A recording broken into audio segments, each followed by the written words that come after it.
ତିରି ଫାଳିବି ତା ନାଁଟା ଖାଲି ଧର୍ମ ବାବୁ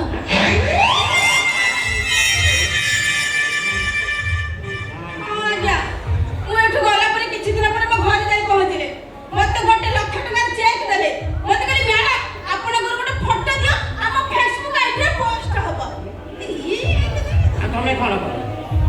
ସିଏ ତ ତମକୁ ଫଟୋ ମାଗିଲେ ତମେ ତାକୁ ଡାଇରେକ୍ଟ ଆଣିକି ଫଟୋ ଦେଖେଇଦେଲ ନା ଆଉ କଣ ଷ୍ଟୋରି ଆହୁରି ଅଛି ଆହୁରି ଅଛି ଆହୁରି ଅଛି ଆହୁରି ଅଛି ଆସ୍ତେ କୁହ କାଞ୍ଚି ଉପରେ ପ୍ରେସର ପଡ଼ିବ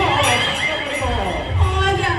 ଆଜ୍ଞା ମୁଁ କହିଲି ମୋର ଫଟୋ ନାହିଁ ସେ କହିଲେ ନଥାଉ ତମେ ଛିଡ଼ା ହୁଅ ମୁଁ ଉଠେଇଦେବି ତାପରେ ମତେ କହିଲେ ମତେ ସାମ୍ନା କର ତମେ ତାକୁ ସାମ୍ନା କର ତାପରେ ମତେ କହିଲେ ମତେ ପଛ କର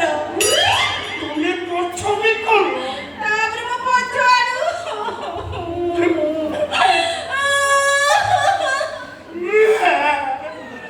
ମୋ ପଛ ଆଡୁ ଆସି ମାରି ବସିଲେ ଆଜ୍ଞା କହି ହଉନି କି ସହି ହଉନି କି ଶୁଉଛି ଟିପିଲା କେଜାଣି ଖାଲି ସେ ଗୋଟାଏ ସାଉଣ୍ଡ ଶୁଭିଲା ଆଜ୍ଞା ତାପରେ ତମର ଏଇ ଅବସ୍ଥା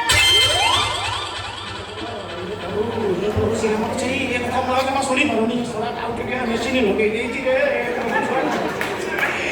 ମ୍ୟାଡ଼ାମ କାହିଁ ନଷ୍ଟ ଆଚ୍ଛା ମ୍ୟାଡ଼ାମ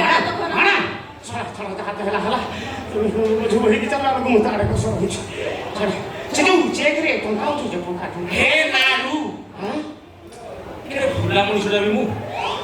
ଟେନସନ ଭିତରେ ଫଲ୍ସ ଚେକଟା ଦେଇଦେଇଛି ଫଲ୍ସ ଚେକଟା